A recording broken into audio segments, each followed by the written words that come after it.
So, I've been contemplating on making this video for a while, and after I made a video about Henry Cavill, his top moments as Superman, I decided, hey, why don't I just do it? I mean, it's no better than today to appreciate this character. I mean, I've always appreciated this character, but it's time for others who have never looked at this character this way to see what the movie was trying to present and, and show the complexity of this character that many people have not seen or not noticed, or it just skipped by them. And that is Ben Affleck's Batman, Batfleck, the misunderstood Batman. So Ben Affleck made his second comic book debut as Batman in Batman vs Superman, and right off, as you always know, fans were they were not delighted to see the least, as they always are with comic book casting. But right now they appreciate it more. But then it wasn't like that at all. Fast forward, the movie came out, and yeah, it is not the best DCU movie, but it isn't also bad either. I can say this movie is a good movie. When you compare to other comic book movies that are bad, you will know what I'm talking about. But this movie introduced Ben Affleck's Batman, someone who was different from any other Batman that we've ever seen on screen, and he was massively built. His suit looked fantastic. Like, it's one of the best when it comes to all the Batman portrayals. As for the duration of him being the Batman,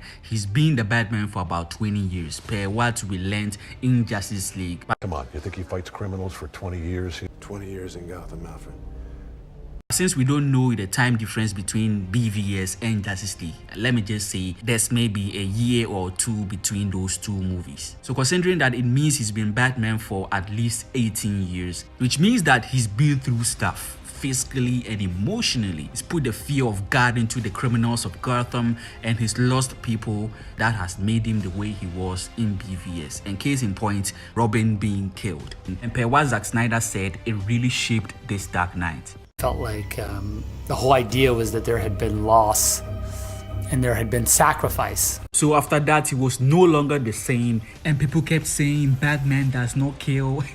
Yeah, this Batman was different because he was going through stuff. He sacrificed everything to be Batman, right? Like, he doesn't really have a life outside the cave. But what about those Batmen who just, indirectly just kill people all the time? From the old ones to Michael Keaton,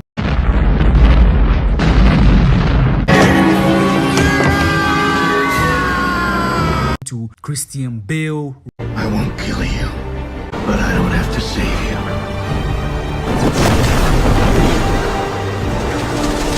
Robert Pattinson, the indirect killing is still killing. And I'm not one to throw a fit about why, Batman kills. I know he's a character that doesn't kill, but in this case, Ben Affleck's Batman is part of his story arc. But what about the other Batman? That's why I'm not going to be hypocritical and get angry when the other Batman, your favorite Batman is here bombing other people. But hey, he didn't directly kill him, so it's not killing, right?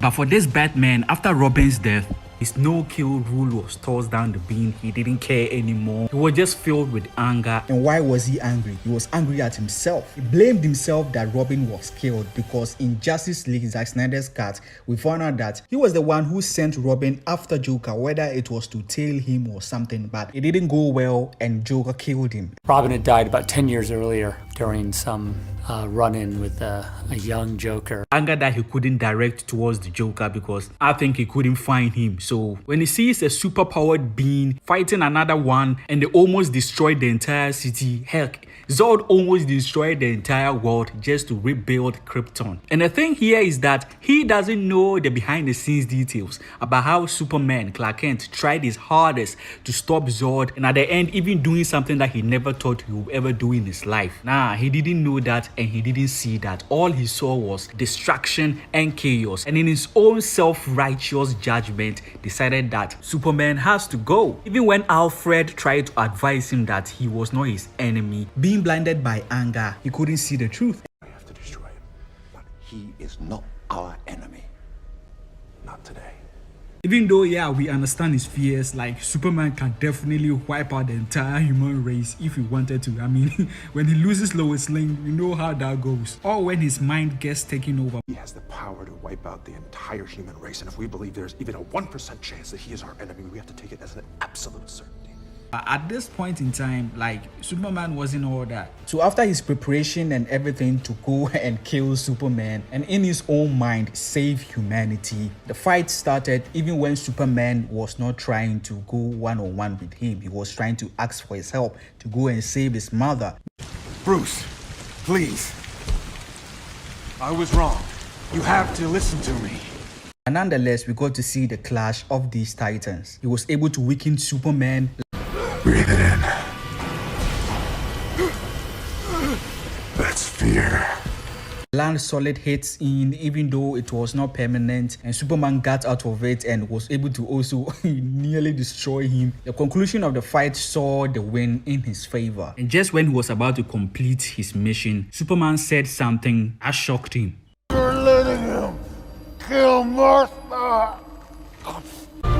Why did you say that name? Yeah, this is the scene people have memed to death. Some understand it, others don't. Others do understand it, but they are just trolling. So first and foremost, Superman do not just say Martha just so that the fight could end. And Bruce Wayne will say, oh, he just mentioned my mother's name, so yeah, I guess we know each other and I guess we are friends. You bestie, our mothers have the same name. That's the end of the fight. Now let me put this in perspective for you. Batman is on this crusade to eradicate this great evil that he thinks is going to ultimately, at the end, destroy the world. He doesn't see Superman as a human being, someone who has people who cares for him, someone who also cares for other people. He only sees a threat. So when he's about to eradicate this threat and this threat starts mentioning his mother's name, like, what the hell? Of course he's going to be confused. Of course he's going to be angry why this being is mentioning his mother's name or even knows of his mother's name. That's when Lois Lane comes in and clarifies the issue. So now this starts to sink into Batman's head.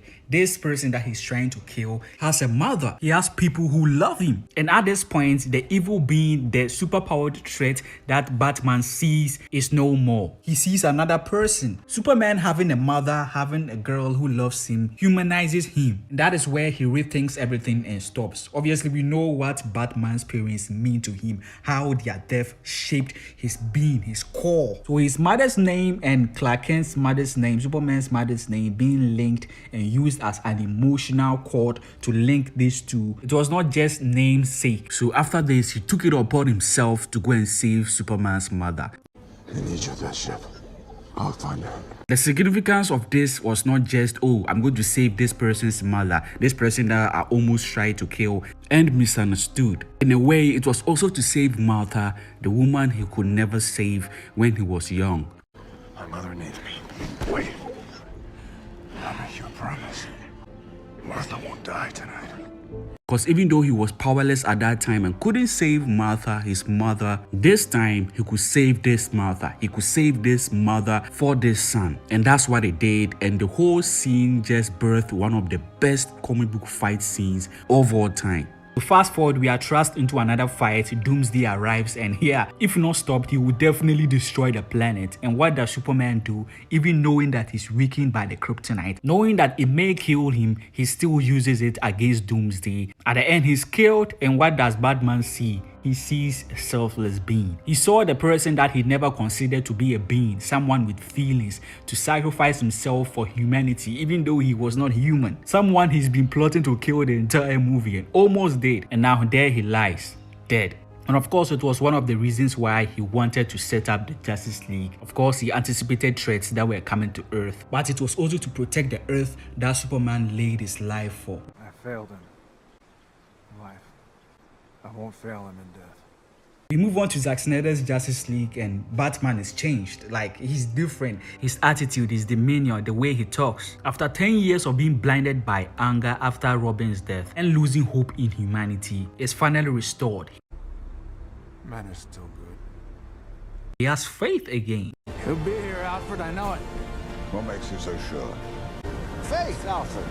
Faith. Now, taking all these points into consideration, him losing Robin, it's shaping the person he became in BVS due to the blame he put on himself, and not only that, on every criminal, not just Joker, misdirecting his anger towards Superman, finding out that this super being, this alien, has a mother, was raised on Earth by a human parent, has someone who also loves him, changing his perspective as he thought that this person was just a cold-blooded being who one day bring the destruction of Earth, and then sees him sacrifice himself at the end. All that combined changing who he was. So now, what do you think of this Batman? After this, he was supposed to have his own solo movie where Deathstroke was going to be the villain. If you want the Batman, his name is Bruce Wayne.